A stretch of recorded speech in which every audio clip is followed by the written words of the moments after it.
차별호 신앙님과 인간의 협력 책 194페이지 중간 부분부터 보겠습니다.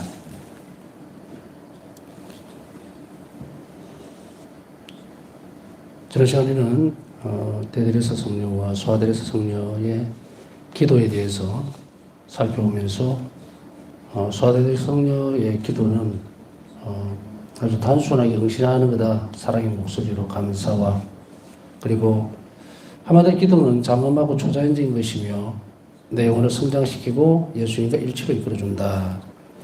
여기 보면 두 가지죠. 성장시키고 예수님과 일치로 이끌어준다. 그래서 지난 시간에는 기도하지 않는다라는 것이 무슨 의미를 가지는지를 명확하게 알아야 된다는 거예요. 단순하게 게으르다 혹은 자신이 좀 너무 무관심해서 혹은 바쁜 일이 많아서 엉뚱한 소리를 막 늘어놓는데 그 이유가 결국은 뭐냐면 기도 의미를 전혀 모르기 때문에 기도 의미를 전혀 모르기 때문에 안 한다는 거죠. 요즘 유튜브나 이런 거를 쭉 아주 들여다보진 않는데 얼핏 보면 건강 관련된 것들이 굉장한 구독자 수를 끌어모으죠. 조회수, 구독자 수가 아니라 구독자 수도 될 수 있겠지만 자기가 필요로 하는 부분이 있으면 사람들은 아낌없이 그것에 막 이렇게 자신의 시간이든 뭐든 투자를 하죠. 기도에 시간을 할애하지 않는다. 저는 기도는 삶을 소비시키는 거라고 생각해요. 소진시키는 거라고 생각하거든요. 나에게 주어져 있는 그 시간을 어떻게 쓰느냐의 문제이기 때문에 그곳에서 하루의 시간들을 전체를 봤을 때에 하나님과 나와의 유일한 만남은 기도예요. 이러니 저러니 말은 굉장히 많습니다. 어쩌고 저쩌고 봉사를 한다 막 늘어놓지만 그게 기도일까요, 이게? 제가 볼 때는 성인이 그런 말씀을 하시면 맞을 거예요. 그 일반적인 수준에서는 말도 안 소리입니다. 자비신심에도 보면 일상생활에서의 하나님의 자비에 대한 관상 있죠. 일상생활 속에서 24시간 그리 가야 되는데 아무 준비도 없고 아무런 어떤 절차도 없이 후딱후딱 간다. 있을 수 없는 이야기예요. 이거는 엄청난 낭떠러지를 그냥 건너뛴다는 거하고 똑같은 거니까 결국은 안 하겠다는 이야기죠. 자기가 필요한 것만 하겠다. 내 좋아하는 것만 하겠다. 이 말이거든요. 그럼 우리 좀 더 진솔하게 살펴보면 이 지점을 내가 인정하고 수긍을 해야만 그래야만 기도로 돌아설 수 있어요. 또 어떤 때는 이게 기도의 웅얼거림이나 혹은 아니면 그걸 대체시킬 수 있는 것으로 뭔가 해서는 안 된다. 하나님과 우리 관계에 있어서 초자연적인 관계이기 때문에 분명히 질서가 있습니다. 그러면은 기도는 어떤 것인가? 하나님이 원하시는 거예요. 그런 의미를 이제 여러 갈래로 이렇게 흩어놓고 보면 이제 그런 이야기가 나오죠. 하나님과 대화다 이러지만 표현들이 만남이다 여러 가지가 있는데 관계를 깊게 하는 거예요. 어떤 형태로든지 간에 여러 갈래도 있겠죠. 우리 어떤 한 사람과 관계를 맺으려면은 여러 통로가 나옵니다. 그러니까 그걸 한마디로 딱 기도는 이런 겁니다 하고 정의를 할 수는 없다. 그래 정의를 할 수 없지만 전체 큰 데서 가장 핵심적인 것을 본다면 오늘 소아데레사 스님 말씀처럼 기도는 초자연적인 거다. 초자연적인 거다. 사람이 할 수 있는 게 아니에요, 이게. 하느님을 배제한 상태에서 사람이 만들어서 넣을 수 있는 것을 기도가 얘기 안 합니다. 그냥 웅얼거림이에요. 인간적인 언어의 어떤 변형 혹은 그냥 내뱉는 말이에요. 기도가 얘기 안 하죠. 두 번째로 보면 내 영혼을 성장시키고 기도가 어떤 영향을 미치는지 분명히 알아야 된다는. 기도가 내 영혼을 성장시키고 그 다음에 어디로 가는가? 예수님과 일치로 이끌어준다는 거예요. 이거 배제하고서 뭔가를 다른 걸 한다는 것은 있을 수 없는 이야기가 이제 분명하게 나오죠. 자, 이런 걸 자꾸 강조하는 이유는 이제 일이다 뭐다 막 핑계거리 그만하라는 이야기예요.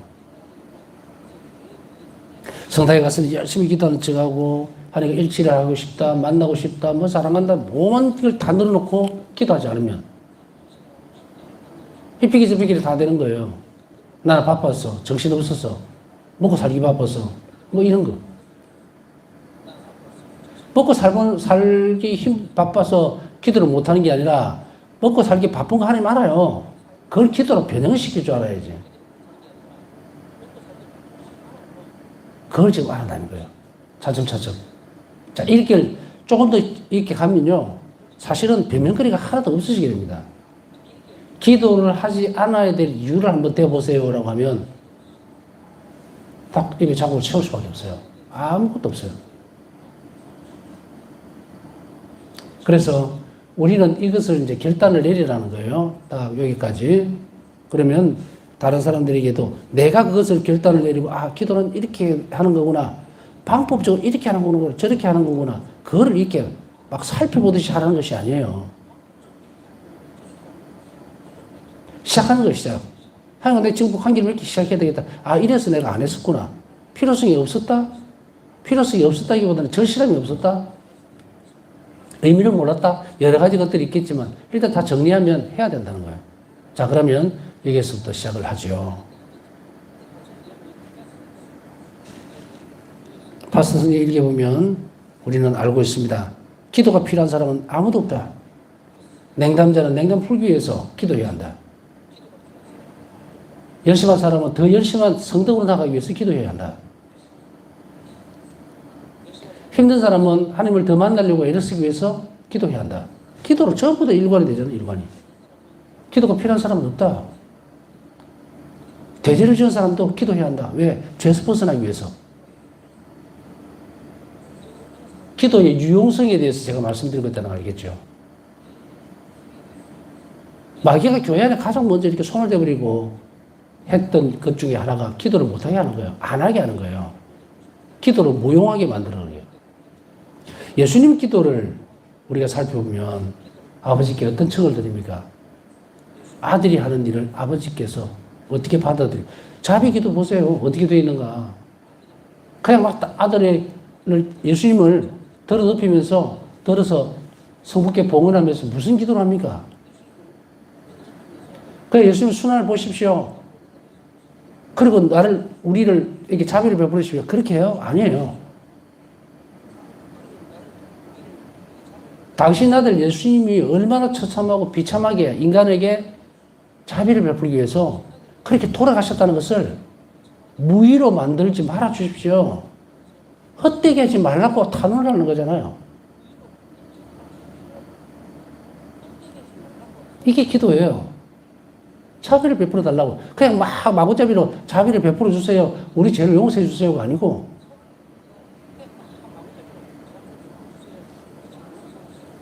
성자 희생으로 그렇게 허락되어 있는 하나님 엄청난 자비를 정의라는 칼날 안에 두지 말아달라고 탄원을 하는 거잖아. 자비를 베풀어 달라는 거는.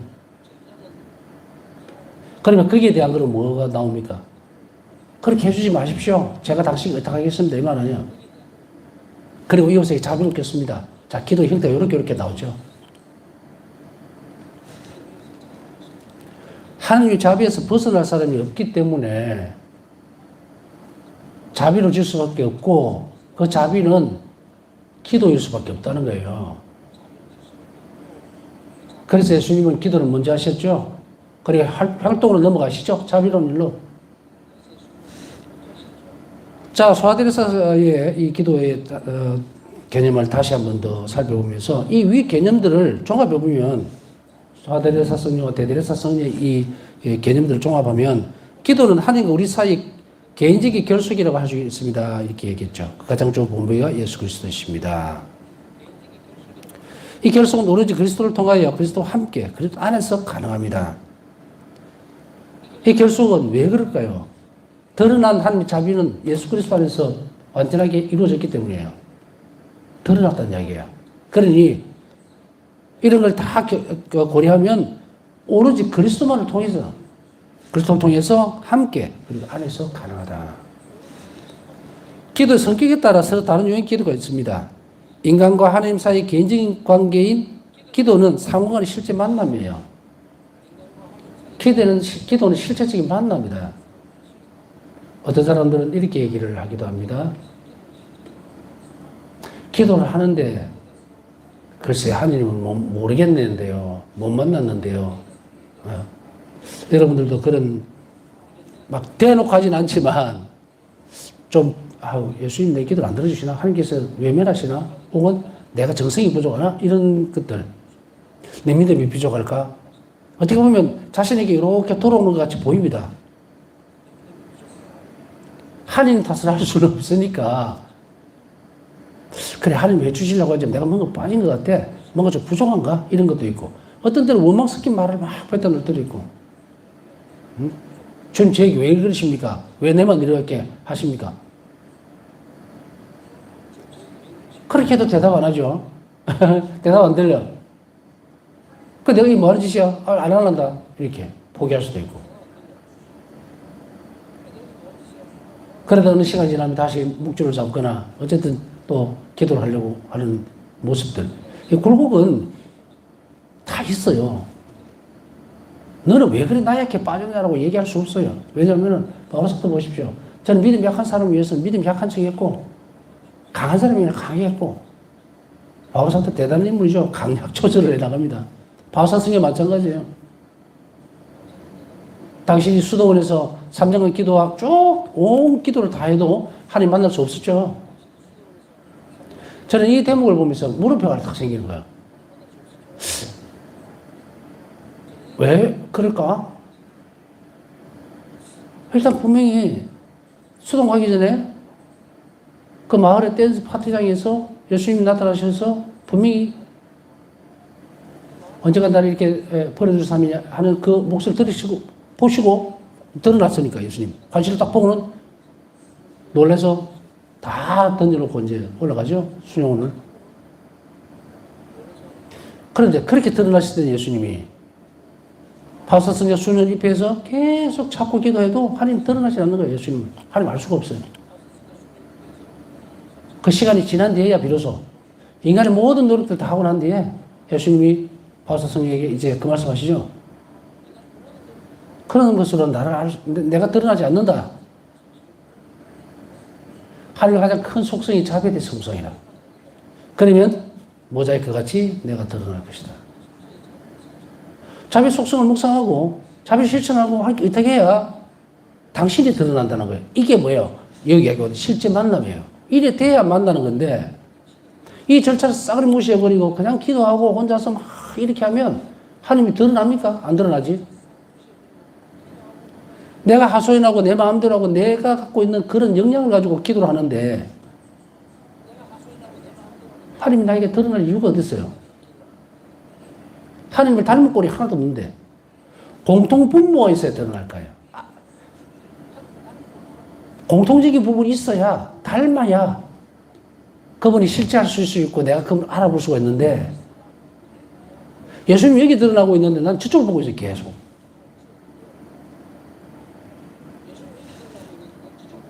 그러고도 기도를 했다고 해요. 맞아요. 기도했어요. 근데 만남이 안 이루어지는 거예요. 무슨 일일까? 방향을 잘못 잡고 있었다는 이야기예요. 제가 어릴 때도 그랬고, 철이 들면서부터도 그랬고, 지금까지도 그랬고, 지금까지는 아닙니다. 자비 씨 만나기 그 훨씬 좀 이전 그 단계까지는 계속 이게 물음표가 붙는 거예요.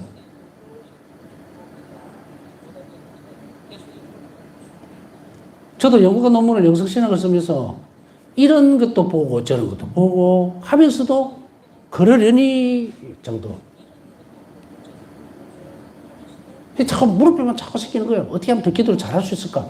어떻게 하면 나도 하나님 만나고 싶은데 예수님과 관계 좀 깊게 하고 싶은데 방법을 모르겠는 거예요.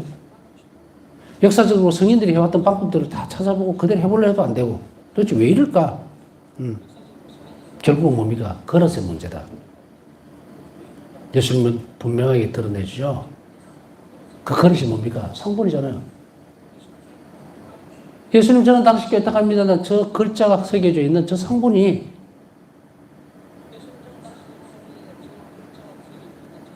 의탁의 그릇이잖아요. 의탁이라는 태도가 없으니 기도가 완성이 안 된 게 아니고 시작도 안 된 거예요. 세례 기도를 통해서 드러났던 것도 마찬가지입니다. 과거의 기도를 통해서 드러난 것도 마찬가지고. 자신이 죄인임을 알았다는 단순한 것이 아니에요. 창조 주신 하나님 앞에 보잘것 없는 정말 먼저보다 못한 인간이 땅을 치면서 내어 맡기는 거죠. 세대도 죄를 지었습니다. 이렇게. 자, 기도에 대한 개념들이 상호적인 관계, 개인적인 관계, 이게 기도예요. 우리가 잘못 보면은 막 공동체적인 기도 아니면 파묻혀 들어가려면 그것은 보호적인 성격이 강해요. 공동체적인 기도는 서로가 서로를 위해서 기도해주기 때문에 영혼의 교류가 있단 말이에요. 은총이 시너지 효과를 내죠. 그러나 결국은 뭐예요? 결국 기도가 개인적인 기도라는 것은 뭐냐면 우리의 삶이 각각 따로 가기 때문이죠. 따로 왔지만 각각 갑니다. 인격적인 예수님은 복음에서 드러나잖아요. 공동체적인 만남을 가지지만 각각의 상황에 따라서 개인적인 만남을 가집니다. 때때로 다른 사람의 믿음을 보고 그 사람을 치유해 줄 수도 있죠. 그 사람이 자비를 베푸는 것도 다른 사람 믿음에 의해서 할 수도 있어요. 자비의 광범위한 모습을 볼 수가 있다는 거예요. 흐름을. 그렇지만 우리가 삶이 다 하는 것은 개인적인 심판이에요. 이거를 사심판이라 그러죠. 죽음이 각각 오기 때문에 단체 입장은 안 됩니다. 그죠? 개인적인 기도라는 이야기예요. 개인적인 관계를 맺는 기도다. 물론 개인적인 관계를 맺지만 공동체 안에서 성장해야 되기 때문에 우리의 덕성이 자라면 교회에 뭐라 했어요? 선익이 크게 되죠. 각자가 공동체에 봉사해야 될 필요가 있어요. 개인적인 성덕을 길러 나간다는 것은 자기 혼자 한번 잘 먹고 잘 살아 안 되죠. 공동체 선익에 기여를 해야 돼요. 그게 단지 무슨 뭐 본당에 가서 봉사활동을 한다? 그런 것으로 한정적으로 보면 안 됩니다. 저는 개인적으로는 이렇게 보면 기도를 잘하고 열심히 하는 사람들은요, 이게 카리스마예요. 무슨 뭐 은사다 뭐다 해가 하는 거, 이게 카리스마인가? 그냥 부여된 겁니다. 부여된 거. 카리스마나 은사는요, 기도를 잘하기 위한 거예요. 기도는 다 템기쳐 놓고 그것만 가지고서 산다면 잘못 사는 거죠. 아주 잘못 사는 거예요. 바울사 성령에게서 살펴보세요. 바울사 성령에게서는 엄청난 카리스마들이 있죠. 우리가 볼 때 은사, 영혼을 잃는 은사부터 시작해서 다 있었어요. 그러나 바울사 성령이 뭐라 말씀하세요? 나는 이건 관심이 없다. 왜? 이 모든 것은 내 영혼을 주님께서 아름답게 꾸며주신 거예요. 예수님이. 그렇게 고백하죠. 그럼 이거 정답은 다 나왔잖아. 그게 뭐 하는 것인지. 드러내고 자랑하고 그것이 자신의 성덕인 것이 떠벌리는 그런 게 아니라는 이야기예요. 그렇다면 다시 돌아가서 개인적인 기도의 관계는 공동체의 선익에 대해서 충분히 발휘되어야 돼요. 여러분이나 저나 이런 경험들이 있겠죠. 숨어서 기도하는 것은 정말 힘듭니다. 누군가가 좀 알아줬으면 좋겠다는 바람이 없다 하더라도 내가 이게 뭐 표시도 안 나는데 이 기도해야 되나라는 갈등은 항상 있어요. 어둠은 계속 칩니다. 우리 포기하게 만들죠. 뭐 기도했으면 뭐해 뭐. 그래서 막 모였는데 가서 뭔가를 하고 나면 기도한 것 같고 뭔가 오늘 좀 한 것 같아 이러지고 개인적으로 보이지 않는 정말 복음적 권고처럼 골방에 가서 자신의 시간을 만들면서 자신이 하는 거에 개인적인 친분 관계를 깊이 할수록 하는 자비는 세상 속으로 흘러가는 거예요. 표시가 안 나요. 그래서 이런 영혼들은 제가 볼 때는 특별한 사람들이에요. 이게 은사예요. 교회에 가장 선익이 되는. 보세요. 관상수도의 수녀님들. 안 보이잖아요. 세상에 안 드러나요. 제가 갈멜에 이제 가서 미사를, 봉헌한 적이 있는데, 너무너무 맑고 밝고, 나는 그 뒤로는 딱 한 번, 그 외에는 만난 계획이 없지만, 정말 주님을 사랑한다는 모습이 저렇게 변하는 거구나. 너무도 어렵겠다 이런 생각을 했었어요. 보이지 않잖아요. 그렇지만 하나님의 사람으로서 그건 알죠. 이 교회를 지탱하고 있는 뿌리라는 것을. 우리 가운데도 그런 사람들이 있습니다. 꼭 수도회라는 곳이 아니라더라도 보이지 않고 표가 나지 않아도 묵묵하게 가난하고 불쌍한 사람들, 병자들 찾아가서 기도하고 자신의 삶을 내놓고, 이것이 바로 하나님과 우리의 개인적인 관계에서 드러나는 이제 유형들입니다. 여러분은 어디에 속해 있는지 그건 잘 모르겠어요. 그러나 각자가 작으면 작고 크면 크고 다 관계에는 되어 있을 겁니다. 그렇지만 그래서 저는 발전을 시키려고 해주는 거예요. 그것이 없어서 새로 만드는 거 아닙니다. 잘하고 있어요. 더 잘하도록 만드는 거예요, 저는. 그렇게 함으로 해서 실제적으로 여러분들이 삶 속에서 나는 신자들이 한 명 한 명 다 예수님과 함께 살았으면 좋겠어요. 그러기 위해서 지금 이 시간에 이렇게 하고 있는 거예요. 그래, 이런 겁니다. 그렇게 알고 계세요? 그게 아니에요. 만나세요. 실제적으로. 지금까지 못 만났는데요 하는 거 저 다 알아요. 못 만났을 수밖에 없어. 그 지금 이제 만나야 돼요. 언제까지 옆에 사람 만났나 안 만났나? 어? 그 사람이 내 대신 죽을 수 없습니다. 내가 그 사람 대신 죽을 수도 없어요. 이 말은 희생적인 부분 얘기를 하는 거 아니에요. 죽으면 순서 들어가는 게 아니에요, 그냥. 언제 죽을지 모른다는 이야기예요. 심판 때 여러분이나 저는 언제 쓸지 모르니까 이 만남이 이루어져야 정말 내가 기도의 대상을 알 수 있다는 이야기예요. 여러분들 기도가 더 깊어지지 않는 이유는 내가 기도하는 그 대상을 모르기 때문이에요. 얄팍한 교리적 지식 외에는 그분에 대해서 아는 게 아무것도 없어. 그러니까 기도로서 그걸 더 깊게 하라는 이야기예요. 물론 여러분들은 잘하고 있어요. 지성적인 노력도 아주 중요하기 때문에 좀 배우고 있잖아요. 이제는 여러분들이 개별적으로 노력하는 겁니다. 자, 여기에서 실제 만나면 세 가지 기본 요소로 구성이 됩니다. 아주 중요한 부분이에요. 만나려면 어떻게 해야 될까? 그 시간 맞춰 가면 만나지나? 그거 아니에요. 기본적인 요소를 살펴봅니다. 첫 번째는 언급되는 주체. 다시 말해서 우리가 언급하는 하나님이 누구신가? 두 번째로는 대화의 주체인 인간. 내가 누군가? 인간이 내가 누군가? 하느님, 나. 세 번째로는 하느님과 우리의 대화 방식. 이 요소들은 기도 유형을 나누는 주요 기준이 됩니다.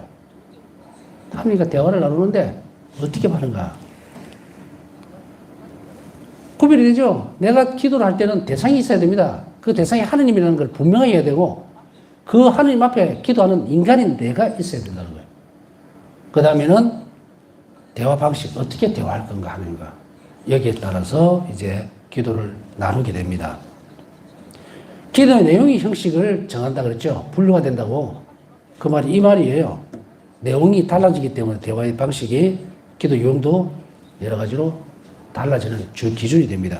첫 번째로 기도의 중심 목적을 고려할 때 다음과 같이 구별할 수 있습니다. 기도의 인텐시오죠. 그 중심 목적이 뭔가.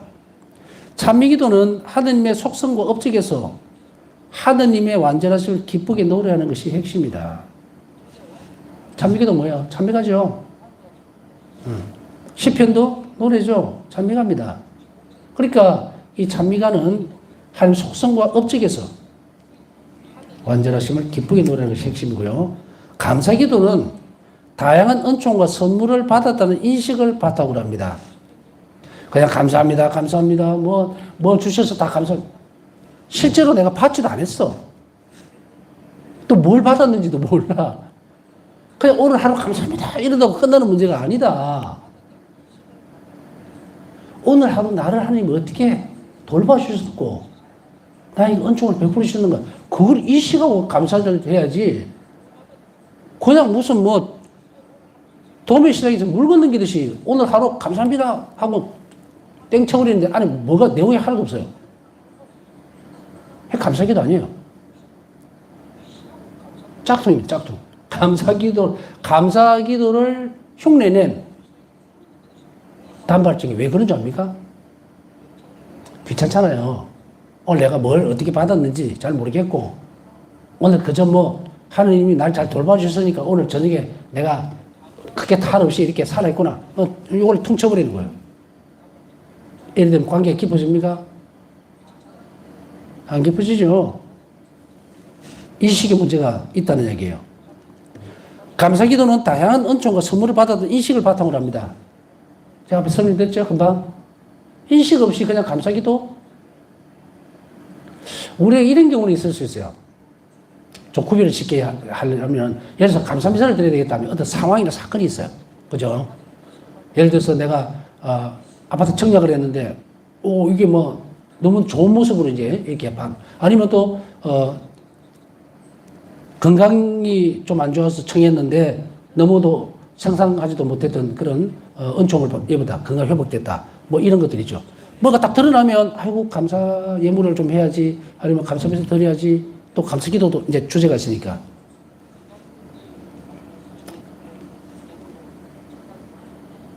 그런데 그거는 단발적이죠. 단발적이에요. 그럼 오늘 하루라는 시간 안에 감사할 일이 그 하나밖에 없었나? 인식의 문제라는 말은 넓혀야 된다는 이야기예요. 넓혀야 된다. 오늘 하루 묵상하고 하나님께서 나에게 베풀으셨던 것이 무엇이 있었는지. 그래서 저녁에 이제 항상 1시간이나 이런 시간을 가지라 그랬잖아요. 딱 정해진 시간 안에 이걸 드러내야 돼요. 오늘 하나님께서 나에게 은총을 베풀으신 게 무엇인지. 오늘 하나도 생각이 안 나네. 그럴 수도 있어요. 어떤 때는. 인식의 발전이라 그랬잖아요. 바사성 일기도 보면 정말 상상하지도 못하던 어떤 부분에 있어서 감사를 드리는 모습을 볼 수 있어요.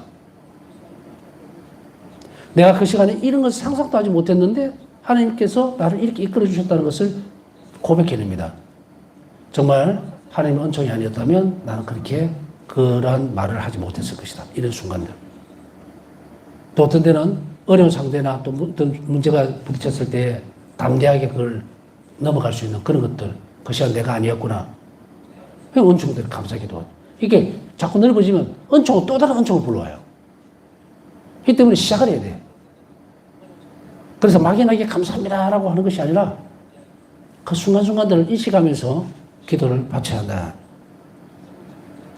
그러나 참회 기도는 자신의 많은 죄로 인해 하느님 앞에서 자신을 낮추는 겁니다.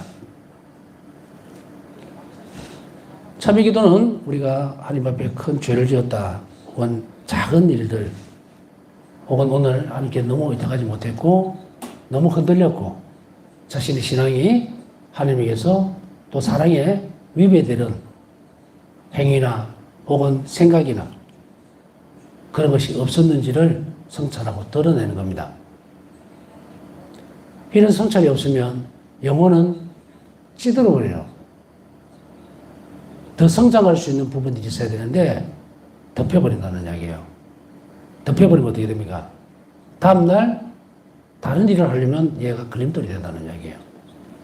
이런 걸 찾아내는 것은 우리가 하나님 앞에선 미약한 존재지만 하나님 사랑을 지극히 많이 받는 자비의 대상이라는 것을 고백해내므로 인해서 하나님께 찬미를 드리고 영광을 드리는 거예요. 저는 나약합니다. 오늘 하루도 너무 의지도 없어서 이랬었고요. 막 감히 전부도 보려고 생각했고요. 또 무슨 헛된 그런 거에 막 한번 빠져보려고도 또 눈도 돌려봤고요. 전부 다 찾아내야 돼요. 그 순간에 그걸 고백해내지 않으면 그 순간에 악이 나를 탁 쳤다는 사실을 나는 모른다는 이야기예요. 그럼 어떻게 될까? 다음에 더 큰 유혹이 오든 몰라요, 그것은.